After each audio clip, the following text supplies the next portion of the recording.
அனைவருக்கும் இனிய வணக்கம். நான் உங்கள் மதுரை ராமகிருஷ்ணன். இந்த வாழ்க்கையை நல்ல வாசிப்போட சந்தோஷமா உற்சாகமா இந்த சமூக வலைதளங்கள் மீதெல்லாம் ரொம்ப கவனத்தோட இருப்பதன் மூலமாக இந்த நாளை இனிய நாளாக கொண்டாடி விட மாட்டோமா என்கிற பெரிய முயற்சி தான் இந்த நிகழ்ச்சியினுடைய மாபெரும் நோக்கம்னே சொல்லலாம். அது என்ன சார், சமூக வலைதளங்களின் மீது ஒரு அக்கறையோடு அல்லது ஒரு கவனத்தோடு இருக்கிறது அப்படின்னா இன்னைக்கு பொதுவாக சொல்றாங்க சார். நிறைய முறை நானே சொல்லியிருக்கேன், ஃபோமோ அப்படின்ற ஒரு வியாதி வருதான். இந்த ஃபோமோனா என்ன பண்ணாங்க, ஃபியர் ஆஃப் மொமெண்ட்ஸ்.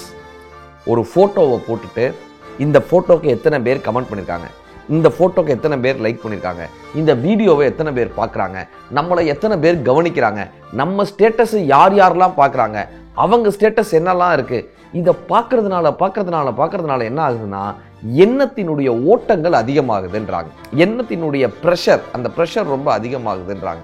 நம்மளுடைய ஃபோட்டோவை எத்தனை பேர் கவனிக்கிறாங்க, நம்மை பற்றி எத்தனை பேர் சிந்திக்கிறாங்கன்னு நம்ம சிந்திக்க நம்மளுடைய எண்ணங்களினுடைய அந்த ஓட்டங்கள், எண்ண அலைகளினுடைய தாக்கங்கள் அதிகமாக இருக்குன்றாங்க. அந்த தாட் ப்ராசஸ் எவ்வளவுக்கு எவ்வளோ கம்மியாக இருக்கோ, நம்பர் ஆஃப் தாட்ஸ் எவ்வளவுக்கு எவ்வளோ கம்மியாக இருக்கோ, நம்மளுடைய ஃபோக்கஸ் ஆன் ஒர்க் ரொம்ப அதிகமாக இருக்குன்றாங்க. நம்ம வேலையை விட்டு கவனச்சிதறல்களோட வேறு விஷயம் பண்ணிகிட்டு இருக்கோம் சார். நம்ம வாழ்கிறதாக அல்லது நல்ல சந்தோஷமாக இருக்கிறதா காட்டிக்கிறோம். ஒரு தீபாவளி ஃபங்க்ஷன்னா உடனே ஒரு ஃபோட்டோ எடுத்து ஒரு ஸ்டேட்டஸ் போடுறோம்ல, அல்லது எங்கேயாவது ஒரு வெளியே டூருக்கு போனோம்னா ஒரு ஃபோட்டோ எடுத்து ஒரு ஸ்டேட்டஸாக போடுறோம்ல. ஒரு அழகான சூரிய உதயத்தை நம்ம வெறும் கண்ணில் ரசித்த நாட்கள் உண்டா? ஒரு சூரிய அஸ்தமனத்தை வெறும் கண்ணில் ரசித்த நாட்கள் உண்டா? ஒரு பறவை இப்படி வயலில் பறக்குதுன்னா அதை வெறும் கண்ணில் பார்க்குறோமா? எப்போ பார்த்தாலும் ஒரு ஃபோன் எடுத்துடுறோமே சார், அதை உடனே ஒரு ஃபோட்டோ எடுக்கணும்னு எடுக்கிறோமே சார்.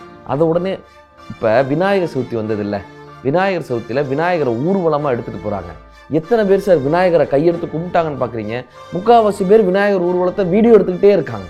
அங்கே தான் ஏற்கனவே ஒருத்தர் வீடியோ எடுக்கிறானேப்பா, அதை ஏன்பா நீ வீடியோ எடுக்கிற, இவனும் வீடியோ எடுத்துக்கிட்டே இருக்கான். கோயிலுக்கு போட ஊர்வலம் தான் வீடியோ எடுத்துக்கிட்டே இருக்காங்க. இந்த வாழ்க்கையை எப்பொழுது நாம் நிதர்சனமாக ரசிக்க போகிறோம்ன்ற ஒரு கேள்வி வருது இல்லை. வெயிலுக்கேற்ற நிழல் உண்டு, வீசும் தென்றல் காற்றுண்டு, கையில் கம்பன் கவி உண்டு, கலசம் நிறைய மது உண்டு, தெய்வ கீதம் பல உண்டு, தெரிந்து பாட நீ உண்டு, வாழும் இந்த வையகத்தில் சொர்க்கம் வேறுண்டோன்னு கேட்டிருப்பார்ல. இப்படி ரசிக்கக்கூடிய வாழ்க்கையாக நம்ம வாழ்கிறோமா? சந்தோஷமா இருக்கிற மாதிரி ஒரு ஃபோட்டோ போடுறோமே, உண்மையிலேயே சந்தோஷமா இருக்குமானா ஒரு கேள்வி வருது இல்லை. ஆங்கிலத்தில் ரொம்ப அழகாக சொல்லுவாங்க sir, be good, being a good, doing good, feeling good, looking good. இந்த 4 விஷயம் சொல்கிறாங்க. லுக்கிங் குட், இப்போ ஃபீலிங் குட் சந்தோஷத்தை உணருதல், பீயிங் குட் எப்பொழுதுமே நல்லதை செய்யறது அல்லது நல்லதாகவே இருக்கிறது, பீயிங் குட், டூயிங் குட் நல்லதை செய்யறது. இது எல்லாத்தையும் விட்டுட்டு லுக்கிங் குட் அப்படின்னு ஒரு விஷயம் சொல்றாங்கல்ல. லுக்கிங் குட் பார்ப்பதற்கு அழகாக தோன்றக்கூடிய அந்த லுக்கிங் குட்ல நம்ம கவனத்தை செலுத்துறோமே தவிர இந்த பீயிங் குட்ல அல்லது ஃபீலிங் குட்ல இதுல நம்ம கவனத்தை செலுத்துறோமானா செலுத்தவே மாட்டோம் சார். எப்பயுமே நம்ம பார்க்கறது, இன்னைக்கு இந்த ஆப்லாம் வந்துருச்சுங்க, அதுக்கு ஃபில்டர் பண்ணி நம்ம முகத்தை ஏஐ மூலமா இன்னும் ரொம்ப அழகாக காட்டக்கூடிய அந்த ஆப்பெல்லாம் இன்னைக்கு வந்துருச்சு. இப்போ என்னன்னா அழகாக காட்டக்கூடிய விஷயங்கள் இன்னைக்கு அதிகமாக வந்துச்சு. இப்போ சொல்லட்டுமா, அழகுன்றது எதுப்பா அப்படின்னா பயன்படக்கூடிய விஷயங்கள், இந்த சமூகத்துக்கு பயன்படக்கூடிய விஷயங்கள் தான் இந்த உலகத்தில் அழகான விஷயம். இப்போ வீட்டில் ஒரு பியானோ இருக்கு, யாருமே அதை வாசிக்கவே இல்லை. வாசிக்காத பியானோ எத்தனை அழகாக இருந்தாலும் கூட ஒரு மாடு மேய்க்கும் சிறுவனின் கையில் இருக்கக்கூடிய அந்த மூங்கில் இருக்குல்ல, மாடு மேய்க்கும் சிறுவனின் கையிலிருந்து அந்த வரக்கூடிய அந்த புல்லாங்குழலினுடைய ஓசை இருக்குல்ல, அது எத்தனை அழகான பியானோக்கள் சும்மா இருந்தாலும் அந்த பியானோவை விட எதுப்பா அழகுனா அந்த மூங்கில், மாடு மேய்க்கும் அந்த சிறுவனின் கையில் இருக்கக்கூடிய அந்த புல்லாங்குழலிலிருந்து வரக்கூடிய இசை ரொம்ப சந்தோஷமானது, ரொம்ப மகிழ்ச்சியானது, பயனானது. எது அழகு தெரியுமா? பயன்படாத விஷயங்கள் அழகு கிடையாது. எந்த விஷயம் இந்த சமூகத்திற்கு இசையாக கொடுக்கப்படுகிறதோ, எந்த விஷயம் இந்த சமூகத்திற்கு பயன்படுகிறதோ அதுதாங்க முக்கியமான ஒரு அழகுன்னே சொல்லலாம். இப்போ இந்த சோஷியல் மீடியா, இந்த இணையதளம் எல்லாமே என்னப்பா பண்ணுதுன்னா நம்ம காட்டிக்கிறதுக்கு ஆசைப்படுறோம். இந்த ஐம்புலன்கள் சொல்கிறோம்ல, ஐம்புலன்களில் மற்ற 4, அதாவது மூக்கு, வாய், கண், உடல், இது எல்லாமே வந்து பற்றும். இப்போ காற்று வந்தாக்க மூக்குக்கு அந்த சுவாசம் வரும், யாராவது பேசுனா காதில் அது கேட்கும், எல்லாமே வந்து பற்றும். ஆனால் இந்த கண்ணு மட்டும் என்ன பண்ணுமா, சென்று பற்றும். எங்கெங்க எதை பார்க்கலாம், எங்கெங்க எதை பார்க்கலான்னு சென்று பற்றும். ஐம்புலன்களே இந்த கண்ணு மட்டும் கொஞ்சம் எல்லாத்தையும் தேடி தேடி தேடி தேடி போய் பார்க்குமா. அதனால தான் கண்ணை பத்திரமா பார்த்துக்கணும் பண்ணுவாங்க. இந்த ஐம்புலன்கள்ல கண்ணை கொஞ்சம் ஜாக்கிரதையாக வச்சுக்கணும் பண்ணுவாங்க. இந்த கண்கள் தான் என்ன அலைகளை உருவாக்கக்கூடிய மிகப்பெரிய ஆயுதம்னு சொல்றாங்க. என்ன அலைகள், எவ்வளவு நம்பர் ஆஃப் தாட்ஸ் அதிகமாக வருதுன்னு. சார் இந்த இப்ப சாப்பாடு இருக்குல்ல சார், சாப்பாடை பார்த்து சந்தோஷப்படுறான் சார். ஃபுட் பிளாக் அப்படின்னு போட்டு அந்த சாப்பாடை வீடியோவா எடுக்கிறாங்க. சாப்பாடு எப்போ சார் நமக்கு சந்தோஷம் கொடுக்கும்? சாப்பிட்டாதானே சந்தோஷம் கொடுக்கும். இவன் பார்த்தே சந்தோஷப்படுறான் சார். கரெக்டாக வள்ளுவர் ரொம்ப அழகா சொல்லுவாரு, ஒரு பெண்ணை உனக்கு பிடித்திருந்தாலும் கூட அது எப்படிப்பா அந்த உறவு இருக்கும்னா கண்டு கேட்டு உண்டு உயிர்த்து உற்றறிந்து பெறின்னுவார் இல்லையா. கண்டு கேட்டு உண்டு உயிர்த்து இப்படிதான்ப்பா அந்த ரிலேஷன்ஷிப் இருக்கணும்னு நமக்கு வள்ளுவம் கற்றுக் கொடுக்குது. இவன் வெறும் இந்த போட்டோவை பார்த்து பொண்ணை பிடிச்சிருக்குன்றானே. என்ன சமூக வலைதளங்கள்ல இத்தனை ஃபாலோயர்ஸ் வச்சிருக்காங்கன்னு கேட்குறாங்களே. இப்போ இந்த சோசியல் மீடியா என்ன பண்ணுதுன்னா ஒரு மாயையான ஒரு பிம்பத்தை நமக்கு கொடுத்து கொண்டே இருக்கிறது. இந்த மாய உலகத்திலிருந்து வெளிவரக்கூடிய அறிவு நமக்கு வேணும் சார். இப்போ இன்னும் கொஞ்சம் காலகட்டத்தில் ஒரு ஆய்வு என்ன சொல்லுதுன்னா 3 BHK 2 BHKன்னு சொல்றாங்கல்ல, இந்த கேன்ற கான்செப்டே இருக்காதுன்றாங்க. கிச்சன், ஒரு வீட்டில் கிச்சன் இருக்காதுன்றாங்க சார். இந்த சோசியல் மீடியாவினுடைய பெருக்கத்தினால கிச்சன் இருக்காதான். ஏன் தெரியுமா? ஒரு காலகட்டத்தில் சமைக்க முடியாமல் ஹோட்டலில் போய் சாப்பிட்டாங்க. ஹோட்டலில் போய் சாப்பிட முடியாமல் இப்போ அதுக்கு ஒரு ஆப் வந்தது, கொண்டு வந்து வீட்டில் கொடுக்கறதுக்கு நிறையா டெலிவரி ஆப்ஸ் வந்துச்சு. இன்னும் கொஞ்ச நாளில் எடுத்து சாப்பிட முடியலன்னா ஊட்டி விடுவாங்க போல, அதுக்கு ஒரு ஆப் கண்டுபிடிப்பாங்க போல, ஊட்டி அப்படின்னு ஒரு ஆப் கண்டுபிடிச்சாலும் உண்டு. இந்த கிச்சனே இன்னும் கொஞ்ச நாளில் இருக்காதுன்றாங்க சார். இப்போ இந்த சமையல்ன்றது என்னப்பா, சாப்பாடுன்றது என்னப்பா, உணவுன்றது என்னப்பா? இந்த ஃபுட் பிளாக்ல பார்த்து இங்கே போய் இதை சாப்பிடுவோமா, இந்த ஹோட்டலில் இது கிடைக்குமான்னு பார்க்கறது கிடையாது சார். இந்த உணவு ஒரு உணர்வின் பரிமாற்றம். வெறும் அது வயிற்று பசியை தீர்ப்பது மட்டும் இல்லை, அது உணர்வின் பரிமாற்றம்.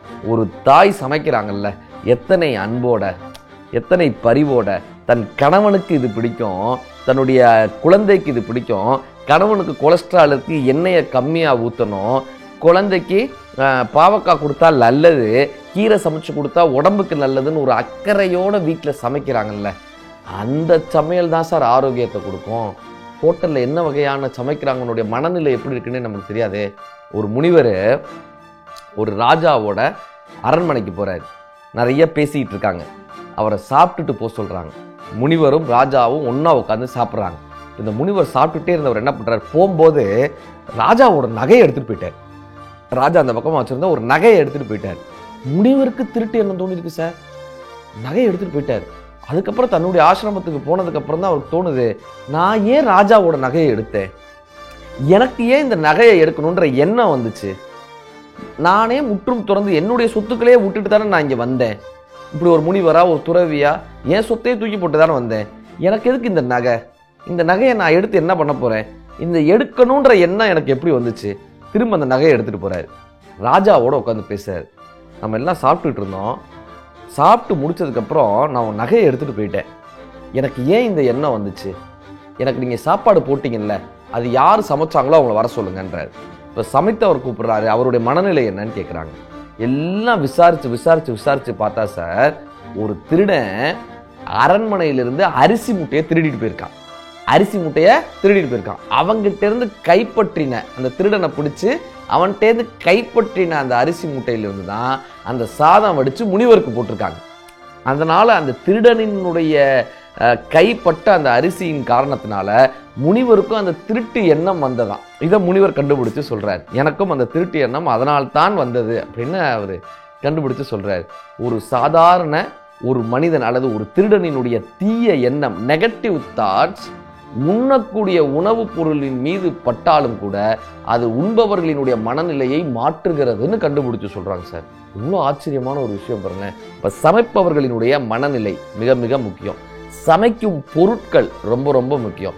அதை நாம் எப்படி கையாளுகிறோம் அது ரொம்ப ரொம்ப முக்கியம். இது எல்லாருமே ஒரு ஹோட்டலில் கிடச்சிடுமா, இது எல்லாமே ஒரு ஃபுட் பிளாக்ல கிடச்சிடுமா, இது எல்லாம் ஒரு வீடியோவில் கிடச்சிடுமா, இந்த வீடியோவை பார்த்து நம்ம சந்தோஷப்படுறோமே, இந்த சமூக வலைதளம் நமக்குள் எப்படியான ஒரு தாக்கத்தை உருவாக்குது இல்லையா. அப்போ இந்த மாயையிலிருந்து நாம் விடுதலை அடைஞ்சு வரணும். ஒரு சனி ஞாயிறானா உடனே இந்த ரெஸ்டாரண்ட்டுக்கு போய் இதெல்லாம் சாப்பிட்டுட்டு அதை ஸ்டேட்டஸ் எடுத்து போட்டுட்டா நம்ம திருப்தி அடைஞ்சிருவோம் நாம நினச்சிட்டு இருக்கோம் சார். ஒரு டூருக்கு போனால் அந்த டூரை முழுமையான முறையில் அனுபவிக்கிறத விட்டுட்டு ஃபோட்டோ எடுத்தே நம்ம சந்தோஷப்பட்டுட்டு இருக்கோம் சார். பேசிகிட்டு இருக்கோம். நானும் என் நண்பரும் ரொம்ப நேரம் பேசி முடிச்சோன்னு என்ன சார் சொல்லணும்? போயிட்டு வரேன் தானே சொல்லணும். அவர் பேசி முடிச்சுட்டு வச்சிருட்டான்னு கேட்குறாரு. வச்சிருட்டா நேரில் பேசிக்கிட்டு இருக்கோம், பேசி முடிச்சுட்டு வச்சிருட்டான்றாரு. என் பையனை கோயிலுக்கு கூப்பிட்டு போகிறேன். இந்த கோயில் மணி மேலே வச்சுருப்பாங்களே, பெரிய ஆலய மணி அங்கே வச்சுருக்காங்க. ஒரு பெரிய சிவாலயத்தில் ஒரு ஆலய மணி வச்சுருக்காங்க. என் பையன் கேட்குறான், ஏன்பா இவ்வளோ பெரிய இடத்துல அந்த மணியை வச்சா நம்ம எப்படி சப்ஸ்கிரைப் பண்ணுறது அப்படின்றான். கோயிலே சப்ஸ்கிரைப் பண்ண போகிறாங்க. எப்படியான மனநிலைக்கு அடுத்த தலைமுறையை நம்ம மாற்றி வச்சிருக்கோம். ஃபேஸ்புக்கினுடைய ஓனர் மார்க் அவர் சொல்கிறாரு, நான் 8 மணிக்கு மேலே செல்ஃபோன் பார்க்க மாட்டேன்றார். 8 மணிக்கு மேலே நான் செல்ஃபோன் பார்க்க மாட்டேன். நான் ஒரு நாளைக்கு 3 மணி நேரமாவது புத்தகம் படிப்பேன். அதுதான் என்னுடைய கிரியேட்டிவிட்டியை வளர்க்குதுன்றார். இப்போ நீங்கள் இந்த சமூக வலைதளங்களில் வரக்கூடிய இந்த மாயைகளிலிருந்து தப்பிக்கணும்னா அதுக்கான ஒரே ஆயுதம் எதுப்பானா புத்தகங்கள் தான். சக இதயங்களை தேய்க்கக்கூடிய நூல் அதுதான் இந்த புத்தகம். அதனால தான் நூல்னே பேர் வச்சாங்க. எங்கேயோ பிறந்த ஒருத்தருக்கு யாரோ படக்கூடிய ஒரு கவலை இருக்குல்ல, அதுதான் இந்த புத்தகம். குறுகிய எண்ணங்கள், இந்த குறுகிய சிந்தனைகள், சின்ன மனிதர்களே அல்லது சின்ன எண்ணங்கள் கொண்டவர்களை கூட அவர்களுடைய மனதை விசாலப்படுத்தக்கூடிய மிகப்பெரிய ஒரு ஆயுதம் இந்த புத்தகம். இந்த மாயையிலிருந்து, சமூக வலைதளம் என்கிற ஒரு மாயையிலிருந்து நம்மை காப்பாற்றக்கூடிய அல்லது அடுத்த தலைமுறையினரை காப்பாற்ற வேண்டிய கட்டாயம் நமக்கு இருக்கிறது. அடுத்த தலைமுறையினருக்கு வாசிப்பு பழக்கத்தை கற்றுக் கொடுங்கள். அடுத்த தலைமுறையினருக்கு நல்ல புத்தகங்களை வாங்கி கொடுங்கள். அடுத்த தலைமுறையினருக்கு நல்ல கதைகளை வீட்டில் சொல்லுங்க. வீட்டில் ஒரு நாள் எல்லாருக்குமே 1 மணி நேரம் 2 மணி நேரம் ரீடிங் டைம் அப்படின்னு ஒரு டைம் வச்சு எல்லாருமாக புத்தகங்களை வாசியுங்கள். இந்த புத்தகங்கள் தான் நமக்கான அறிவை வளர்க்கும். வாட்ஸ்அப்பில் வரக்கூடிய எல்லா செய்தியும் உண்மை இல்லை என்பதை புரிய வைப்பது இந்த புத்தகங்கள் தான். சமூக வலைதளங்களில் ஒரு இன்ஃப்ளூயன்சர் சொல்லக்கூடிய ஒரு விஷயங்கள் அனைத்தும் நம்பகத்தன்மை இல்லை என்பதை புரிய வைப்பது இந்த புத்தகங்கள் தான். பார்க்கக்கூடிய விஷயங்கள் அல்ல, இதையெல்லாம் உணரக்கூடிய அனுபவிக்கக்கூடிய விஷயங்கள் என்று நமக்கு உணர்த்துவது இந்த புத்தகங்கள் தான். ஒரு மனிதனை சிந்தனையாளனாக, ஒரு மனிதனை கற்பனையாளனாக, ஒரு மனிதனை ஒரு கவிஞனாக, ஒரு மனிதனை அற்புதமான ஒரு படைப்பாக மாற்றக்கூடிய ஆயுதம் இந்த புத்தகம். சமூக வலைதளங்களிலிருந்து விடுதலை அடைந்து புத்தகங்களை கையில் எடுத்தால் இந்த நாள் மட்டுமல்ல, எல்லா நாளும் இனிய நாள் தான். நன்றி.